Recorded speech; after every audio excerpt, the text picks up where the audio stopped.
Hello everyone, स्वागत है आपका एक और नए लेक्चर के अंदर।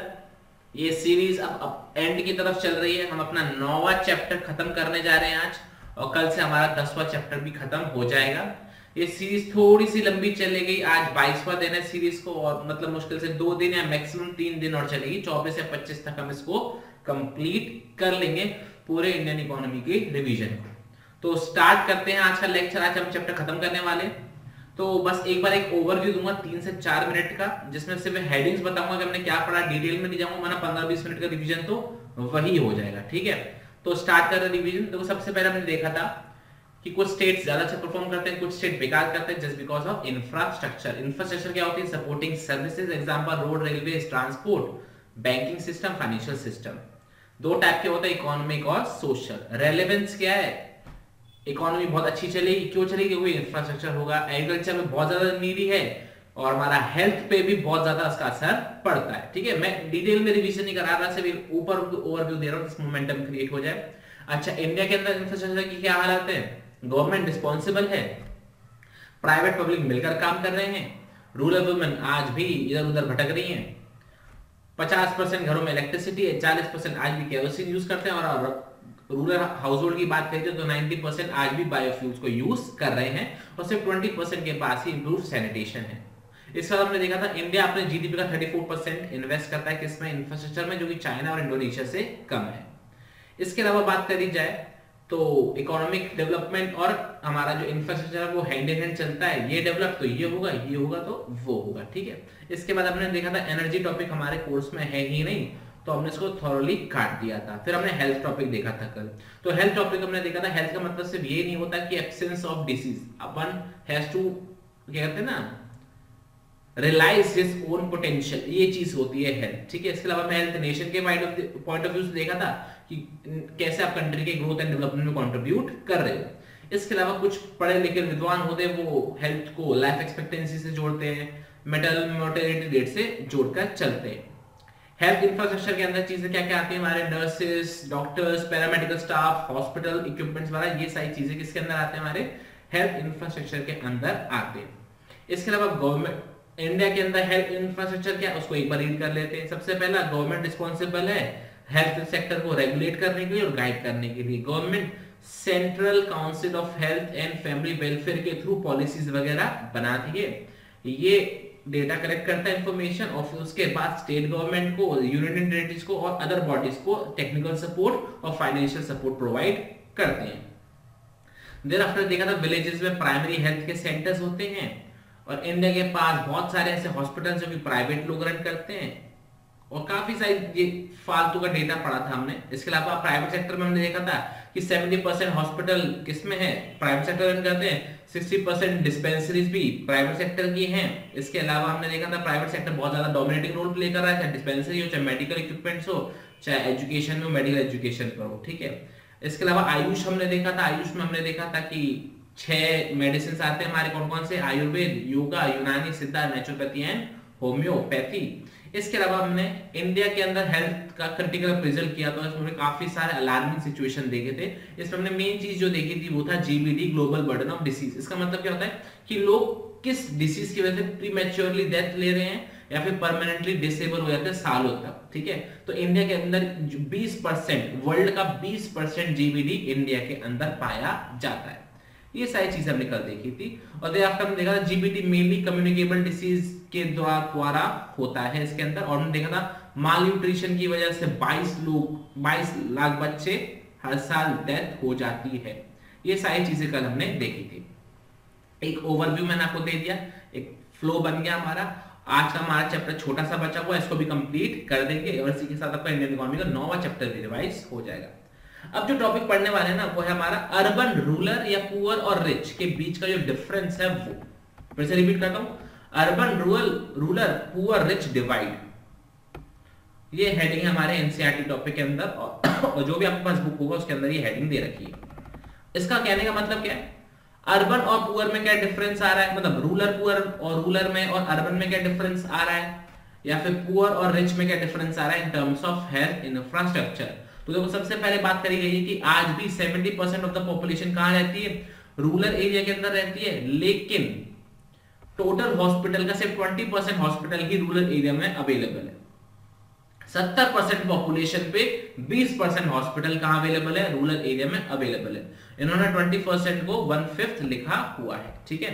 इसके अलावा इन्होंने क्या बोला गया है, rural India has only about half the number of dispensaries, मतलब कि आधी इंडस्ट्रीज ही कहां पर हैं, रूरल एरिया के अंदर पाई जाती हैं, ठीक है। इसके अलावा इंडिया के पास, गवर्नमेंट के पास 6.3 लाख बेड है, 6,30,000 बेड है, जो कि गांव में सिर्फ 30% ही अवेलेबल है।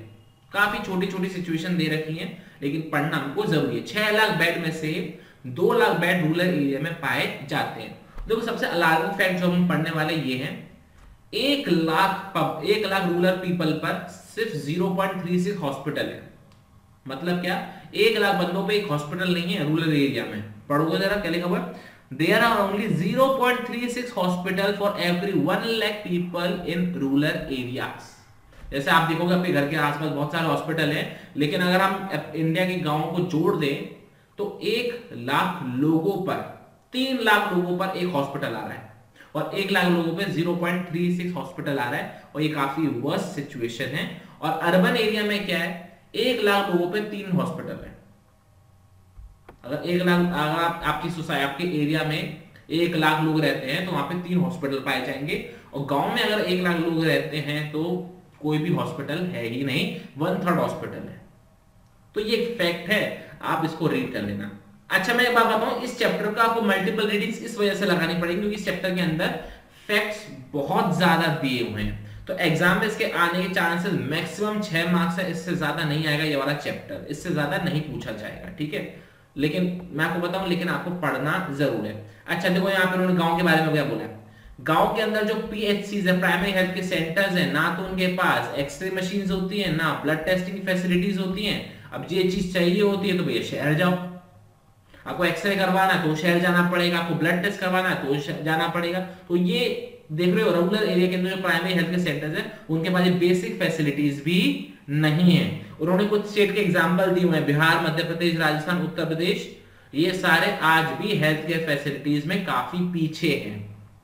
इसके अलावा उन्होंने बोला है कि जो गांव में जो लोग हैं ना, काफी हद तक लोगों के पास कोई भी हेल्थ केयर फैसिलिटीज है ही नहीं, बट अब कुछ टाइम में इंक्रीज हो गई है। अभी अगर मैं पिछले 5-6 सालों की बात करूं तो थोड़ा इंक्रीमेंट आ गया कि गांव के एरिया में भी हेल्थ फैसिलिटीज पहुंच रही है, लेकिन मेजॉरिटी के पास आज भी हेल्थ केयर फैसिलिटीज के पास एक्सेस नहीं है।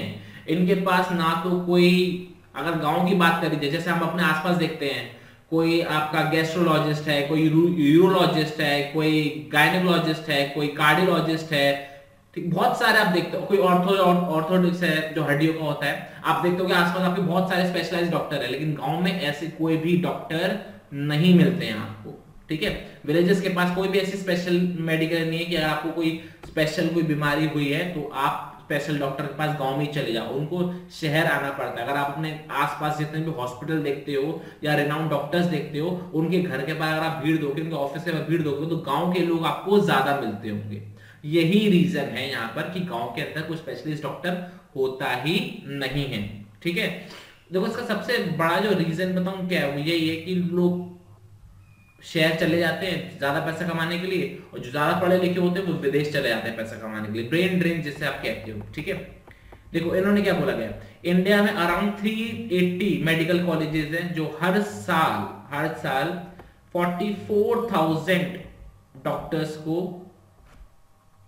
प्रोड्यूस करते हैं, डॉक्टर्स को, लेकिन 20% डॉक्टर्स बाहर, और काफी प्राइवेट हॉस्पिटल, गांव के तरफ तो कोई देखता भी नहीं है। बहुत ही कम लोग होते हैं जो अपनी जॉब गांव में लेना पसंद करेंगे, वो कहते हैं यार तुमको शहर चाहिए, खासकर मेट्रो सिटीज चाहिए भाई, सैटरडे संडे इवनिंग पब में जाके नाचना है उनको, 4 दिन नाचेंगे, 5वें दिन फिर बोरिंग रूटीन हो जाता है, ये सीन होता है वहां पर। तो ये चीज उन्होंने यहाँ पे लिखी है कि हर साल अराउंड 44,000 डॉक्टर्स बनते हैं, जिसमें से 20% तो विदेश चले जाते हैं, बाकी प्राइवेट हॉस्पिटल की तरफ चले जाते हैं, सिटीज की तरफ चले जाते हैं, गांव की तरफ बहुत ही कम लोग जाते हैं, ठीक है।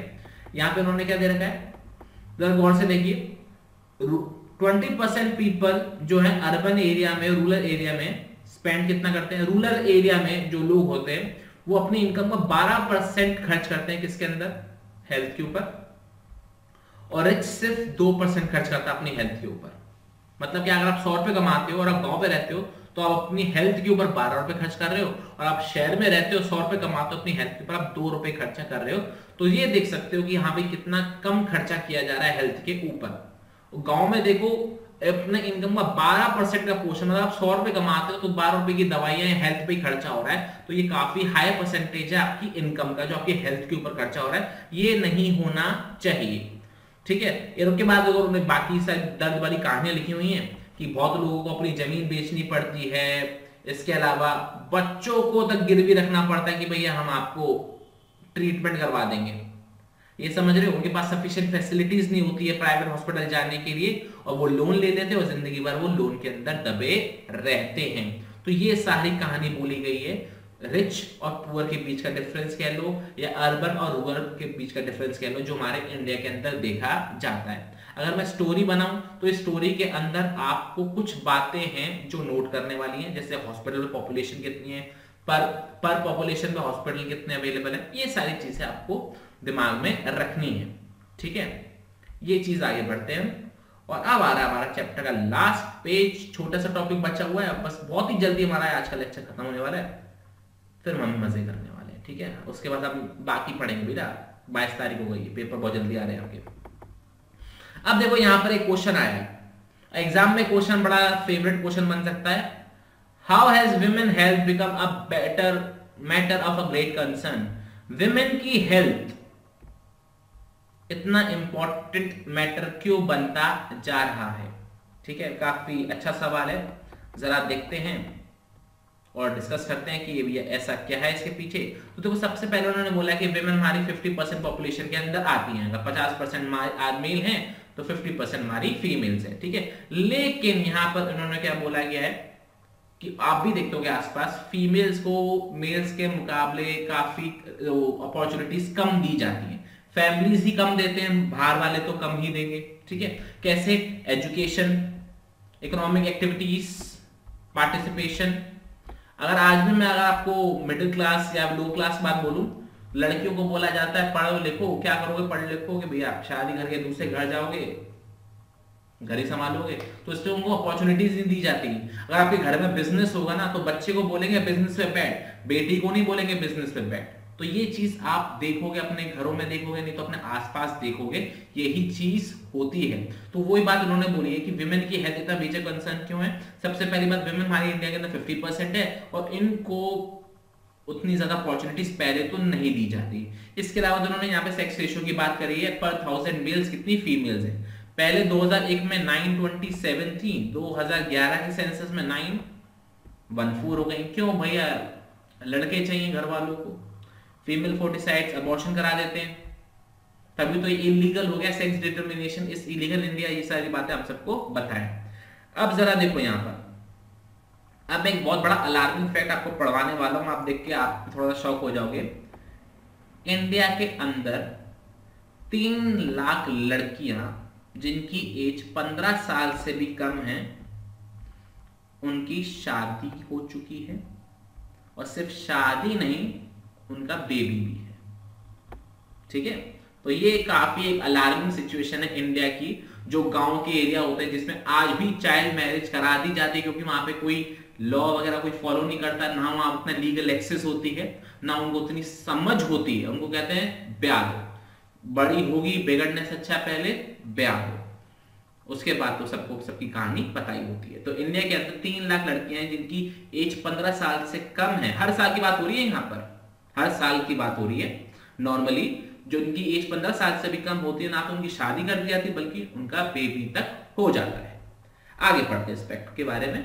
इसके अलावा तो यहाँ पे उन्होंने दे रखा है, अब हेल्थ के बारे में क्या दे रखा है, 50% of the married women in the age of 15 to 49 उनको अनीमिया फेस करना पड़ता है आयरन डेफिशिएंसी से, और इस वजह से 19% जो भी मैटरनल डेथ होती है, मैटरनल डेथ का मतलब मालूम है, बच्चा पैदा करते समय जो डेथ होती है, टोटल डेथ में 19% डेथ सिर्फ आयरन डेफिशिएंसी की वजह से हो जाती हैं। और इसके अलावा उन्होंने क्या बोला गया, एबॉर्शन सबसे बड़े कारण होते हैं इंडिया के अंदर आप मैटरनल डेथ के, कि कुछ टाइम होता है कि एक एकदम इतना परफेक्ट नॉलेज तो नहीं है मेरे को इस बारे में कि 3 महीने 4 महीने के बाद 12 हफ्तों के बाद, मैंने ज्यादा पढ़ा है 12 हफ्तों के बाद अबॉर्शन अलाउड नहीं होता। अगर आपको 12 हफ्तों के बाद 3 महीने के बाद आपको अबॉर्शन कराना होता है तो you have to take a permission of supreme court, क्योंकि लीगली वो वैलिड नहीं है, तो सुप्रीम कोर्ट स्पेशल परमिशन देता है इस केस के अंदर, और कुछ बहुत ही स्पेशल केस होता है तो तभी आपको परमिशन मिलती है।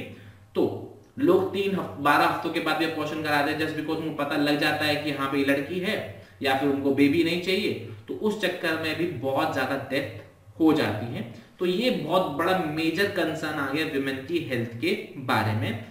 अगर ये तो जनरली बहुत ज्यादा है और एग्जामिनेशन पॉइंट ऑफ व्यू से ये भी एक इंपॉर्टेंट क्वेश्चन है, ठीक है।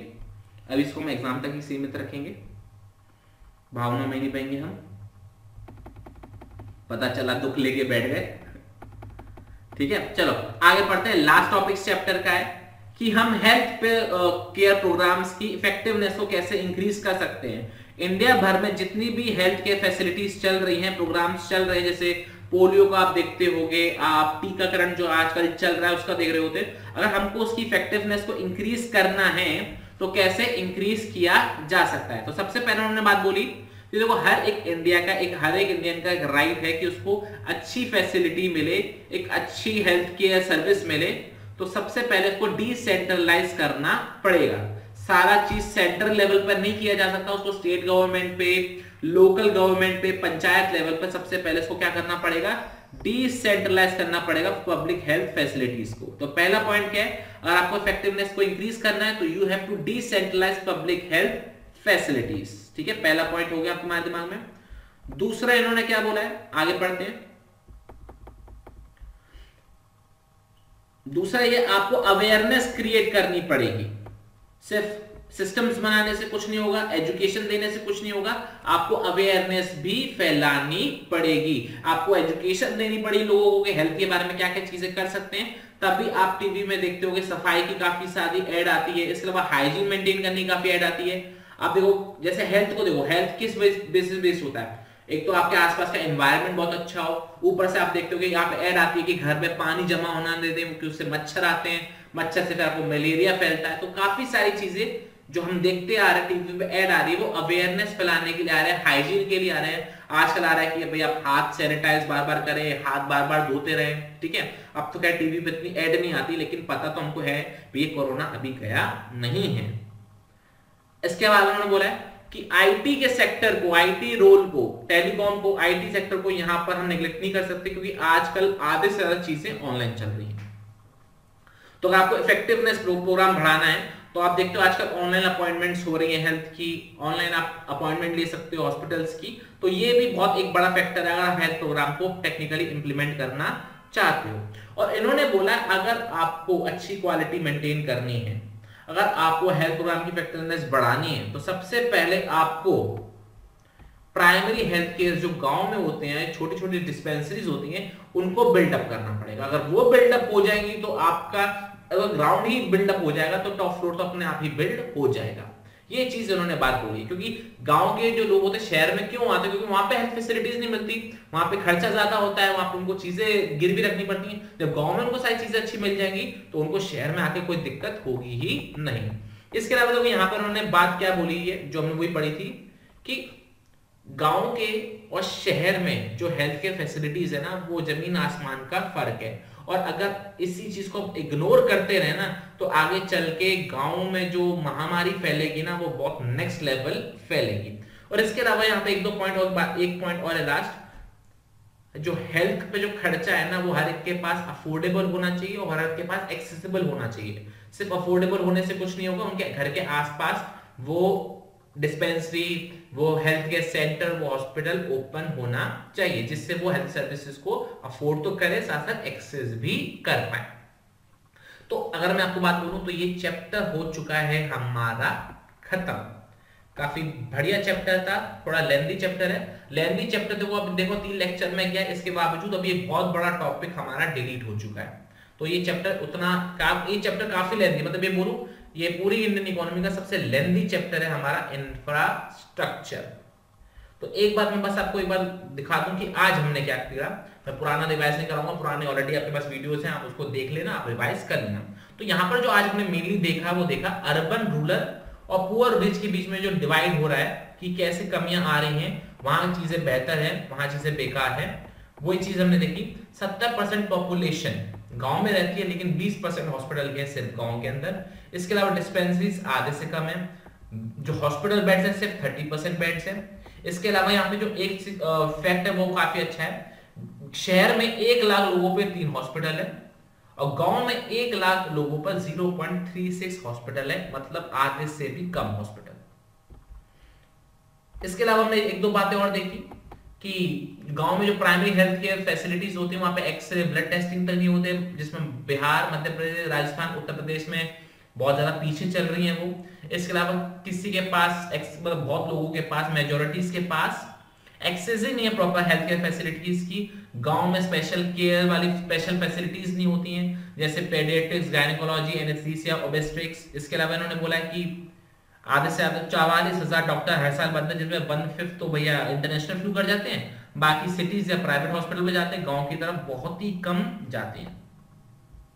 इसके अलावा गरीब लोग 12% अपने इनकम का खर्च करते हैं, 2% अपने रिच इनकम करते हैं, दैट्स इट। और जो मेन इंपॉर्टेंट बात थी कि यहाँ पर लोग अपनी जमीन गिरवी रखते हैं, अपनी चीजें गिरवी रख देते हैं, लोन ले लेते हैं और जिंदगी भर लोन में डूबे रहते हैं, जस्ट बिकॉज कि उनको अपना इलाज करवाना होता है। इसके अलावा वुमेन हेल्थ के बारे में पढ़ा कि वुमेन हेल्थ इतनी इंपॉर्टेंट क्यों है। इसमें हमने देखा कि वुमेन को, पहली बात तो 50% वुमेन है, ऑल्दो तभी उनको अपॉर्चुनिटीज मेल के बराबर नहीं मिलती। सेक्स रेशियो पहले से कम हो गया है, 3 लाख लड़कियां 15 साल से कम हैं, बेबी भी कैरी कर रही हैं। इसके अलावा आयरन डेफिशिएंसी की वजह से 19% मैटरनल डेथ हो रही है, एबॉर्शंस भी मैटरनल डेथ का बहुत बड़ा कारण बन चुका है।